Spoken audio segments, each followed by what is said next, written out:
Сәлеметсіңдер ме балалар? Математика сабағын бастаймыз. 108-ші сабақ. Сабақ тақырыбы разрядтан аттамай, үш таңбалы санды бір таңбалы санға жазбаша бөлу. Балалар, бүгінгі сабағымыздың оқу мақсаты екі немесе үш таңбалы сандарды бір таңбалы санға жазбаша көбейту және бөлу алгоритмдерін қолдану. Архимед ежелгі Грекияның ұлы ғалымы және математика.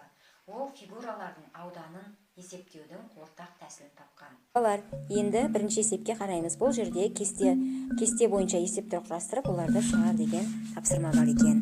Енді балалар, бірінші тіктөртбұрыш бірінші фигурада фигураның ұзындығы және ені берілген. Бұл жерде ауданын табу керекпіз. Балалар, ауданды табу үшін S тең А көбейтілген В деген формуламыз бар еді. Енді сол формулаға салып, ұзындығы мен енін көбейтіп, ауданын тауып аламыз. Бұл жерде ұзындығы 12 сантиметр, ені 8 сантиметр. 12 мен 8-дің көбейтіндісі 96 сантиметр. Бұл жерде бұл фигураның тіктөртбұрыштың ауданы 96 сантиметр екен. Балалар, екінші тіктөртбұрышта ауданы белгілі және ені белгілі екен. Енді осы жерде ұзындығын табу керекпіз. Бұл ұзындығын табу үшін тіктөртбұрыштың ауданды еніне бөлеміз. 480-ді 10-ға бөлгенде 48 сантиметр ұзындығының өлшемі шығады екен. Балалар, екінші есепте үш таңбалы санды бір таңбалы санға жазбаша бөлу алгоритмдерін үйренеміз. Бұл жерде бірінші алгоритм жазамын алгоритміне үш таңбалы санды бір таңбалы санға баған түрінде жазып аламыз. Бұл жерде бірінші толымсыз жүздік, екі жүздік бар. Бұл бөлімдіде жүздік, ондық, бірлік болады. Жүздіктерді бөлемін алгоритміне қараймыз. Бұл жерде екі жүздік бар және екіге бөлеміз. Тең бір. Бөлімдіге бір санын жазамын және қанша жүздікті бөлгенімді тексеріп аламын.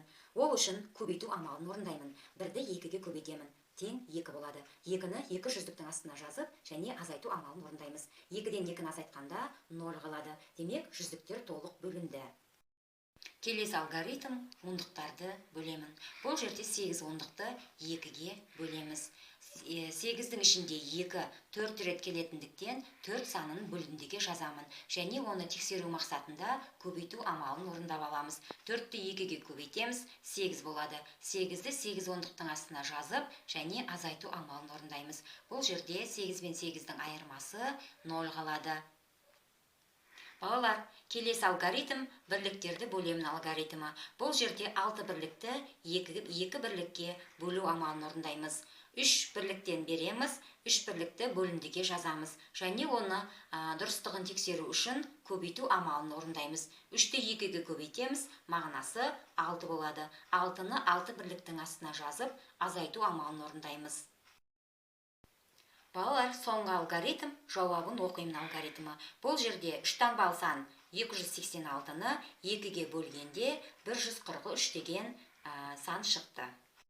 Балалар, енді оқулығымыздың 61-ші бетінде 3-ші есепте өрнекті баған түрінде есептеп және оны шығар деген есеп тұрыпты. Сол есепті кім жылдам деген ойын арқылы 2 минуттың ішінде кім ең бірінші маған жауабын жолдай алады. Үшінші есеп баған түрінде жаз. 82 бөлу 2. 8-дің ішінде 2 4 рет кездеседі. 4-ті жазамыз. 2-ті 2-ні көбейтсек 8-дің астына 8 жазамыз. 8-ден 8-ді азайтсақ 0 болады. 2-ні түсеміз. 2-ның ішінде 2 1 рет кездеседі. 1-ге 2-ні көбейтсек 2-ның астына 2-ні жазамыз. 2-ден 2-ні азайтсақ 0. Сонда жауабы 41 болады.